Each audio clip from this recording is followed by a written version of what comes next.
وَإِذَا سَأَلَكَ عِبَادِي عَنِّي فَإِنِّي قَرِيبٌ أُجِيبُ دَعْوَةَ الدَّاعِ إِذَا دَعَانِ فَلْيَسْتَجِيبُوا لِي وَلْيُؤْمِنُوا بِي لَعَلَّهُمْ يَرْشُدُونَ.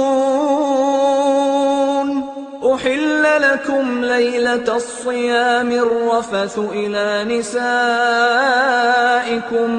هُنَّ لِبَاسٌ لَّكُمْ وَأَنتُمْ لِبَاسٌ لَّهُنَّ عَلِمَ اللَّهُ أَنَّكُمْ كُنتُمْ تَخْتَانُونَ أَنفُسَكُمْ فَتَابَ عَلَيْكُمْ وَعَفَا عَنكُمْ فَالْآنَ بَاشِرُوهُنَّ وَابْتَغُوا مَا كَتَبَ اللَّهُ لَكُمْ وَكُلُوا